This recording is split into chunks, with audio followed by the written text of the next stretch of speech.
Assalamualaikum warahmatullahi wabarakatuh. Perkenalkan, nama saya Fadila Fikriani dari kelas MA 20C1 dengan NIM 1190742. Pada kali ini saya akan menjelaskan mengenai forecasting. Yang pertama adalah pengertian. Forecasting adalah proses memperkirakan kejadian di masa depan dengan menggunakan data dan teknik tertentu. Forecasting dapat digunakan untuk merencanakan anggaran, mengelola persediaan, merencanakan produksi, mengukur keberhasilan proyek, dan mengambil keputusan strategis. Forecasting dalam manajemen operasional dilakukan untuk membantu manajer operasional dalam merencanakan dan mengambil keputusan operasional yang tepat. Dengan melakukan forecasting, manajer operasional dapat memperkirakan kebutuhan produksi dan persediaan bahan baku di masa yang akan datang, memproyeksikan biaya produksi, mengukur efisiensi produksi, dan merencanakan penggunaan sumber daya manusia.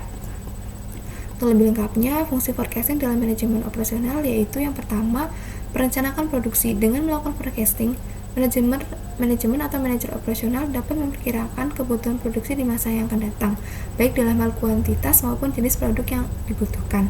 Kemudian yang kedua, mengelola persediaan. Dengan melakukan forecasting, manajer operasional dapat memperkirakan tingkat permintaan produk atau jasa di masa yang akan datang. Hal ini memungkinkan manajer operasional untuk mengelola persediaan dengan lebih baik, menghindari kelebihan persediaan yang tidak perlu, dan mengoptimalkan penggunaan ruang penyimpanan. Kemudian yang ketiga, memproyeksikan biaya produksi. Dengan melakukan forecasting, manajer operasional dapat memproyeksikan biaya produksi di masa yang akan datang, termasuk biaya bahan baku, biaya tenaga kerja, dan lain-lain. Kemudian yang keempat, mengukur efisiensi produksi. Dengan melakukan forecasting, manajer operasional dapat membandingkan hasil produksi yang sebenarnya dengan hasil yang telah diprediksi sebelumnya. Kemudian yang kelima, merencanakan penggunaan SDM. Dengan melakukan forecasting, manajer operasional dapat memperkirakan kebutuhan tenaga kerja di masa yang akan datang, termasuk jenis pekerjaan yang dibutuhkan dan jumlah tenaga kerja yang diperlukan. Selanjutnya, tahapan dalam melakukan forecasting. Yang pertama, mengumpulkan data. Tahapan awal ini yaitu mengumpulkan data historis terkait dengan variabel yang ingin diprediksi. Data tersebut dapat diperoleh dari berbagai sumber seperti Sistem Manajemen Produksi atau MES dan Sistem Informasi Manajemen atau SIM atau database internal perusahaan. Yang kedua, memahami tren dan pola data. Dalam tahap ini, manajer operasional dapat menggunakan teknik visualisasi data seperti grafik atau diagram untuk membantu memahami pola dan tren data. Yang ketiga, memilih model forecasting yang tepat. Manajer operasional dapat memilih model forecasting yang tepat. Model ini harus sesuai dengan karakteristik data dan tujuan forecasting yang ingin dicapai. Beberapa model forecasting yang umum digunakan yaitu analisis tren, metode regresi, dan analisis rasio. Yang keempat, menghitung forecasting. Pada tahap ini, manajemen operasional dapat menggunakan perangkat lunak atau spreadsheet untuk mempermudah perhitungan. Perangkat lunak yang biasa digunakan yaitu yang pertama ada Microsoft Excel, adalah salah satu perangkat lunak spreadsheet yang umum digunakan untuk melakukan forecasting. Excel ini memiliki fitur built-in seperti fungsi statistik dan analisis data. Kemudian ada yang kedua yaitu SPSS atau Statistical Package for the Social Science, adalah perangkat lunak statistik yang sering digunakan untuk analisis data dan forecasting. SPSS ini memiliki beberapa fitur seperti analisis data termasuk regresi, analisis faktor, dan analisis diskriminan. Yang ketiga ada SAS atau Statistical Analysis System, adalah perangkat lunak statistik dan analisis data yang sering digunakan dalam penelitian akademik dan industri.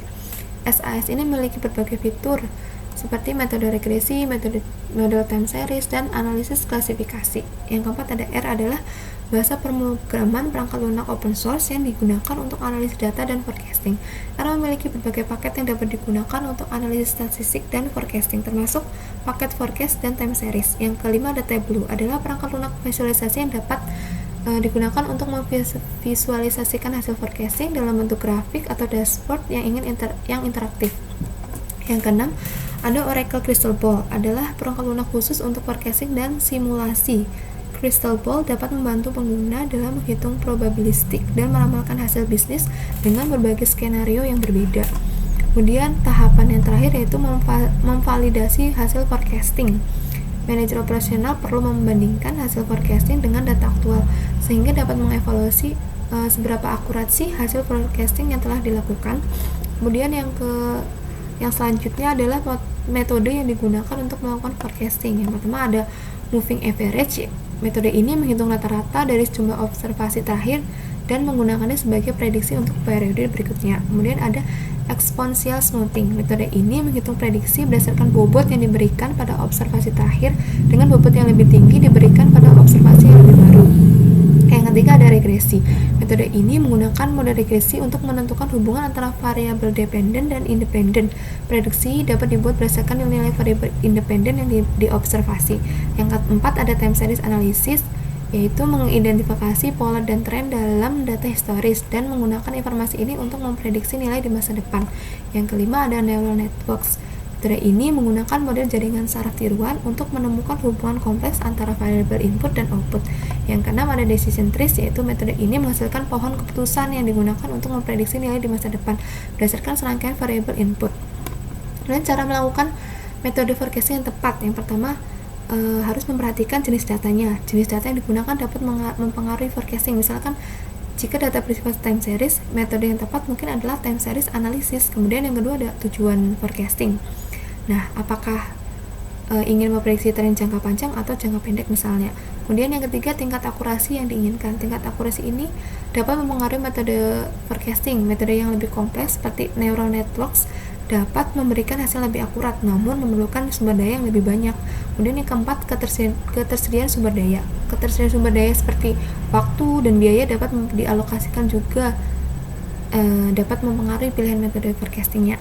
Kemudian yang kelima, karakteristik data. Karakteristik data seperti tingkat volatilitas dan frekuensi perubahan juga harus dipertimbangkan dalam memilih metode forecasting yang tepat.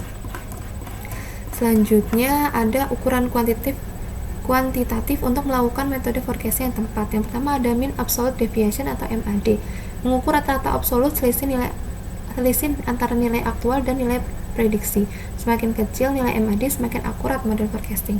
Ini ada mean square error atau MSE, yaitu mengukur rata-rata kuadrat selisih nilai antara aktual dan nilai diprediksi. Semakin kecil nilai MSE, semakin akurat model forecasting. Kemudian yang ketiga, root mean square error atau RMSE, mengukur akar kuadrat dari MSE yang memberikan ukuran lebih mudah diinterpretasikan. Semakin kecil nilai RMSE, semakin akurat model forecasting. Yang keempat ada mean absolute presence error atau MAPE, yaitu mengukur rata-rata persentase selisih antara nilai aktual dan nilai prediksi. Semakin kecil nilai MAPE, semakin akurat model forecasting. Yang terakhir, faktor-faktor yang dapat mengurangi keakuratan forecasting. Yang pertama ada ketidakpastian lingkungan, yang kedua ada ketidakpastian data, yang ketiga ada kesalahan input, yang keempat perubahan perilaku konsumen, yang kelima ketidakmampuan memprediksi perubahan, yang keenam ada faktor internal organisasi, dan yang ketujuh ada kesalahan dalam model forecasting. Mungkin sekian yang dapat saya sampaikan. Wassalamualaikum warahmatullahi wabarakatuh. Mohon maaf apabila terdapat banyak kekurangan. Terima kasih.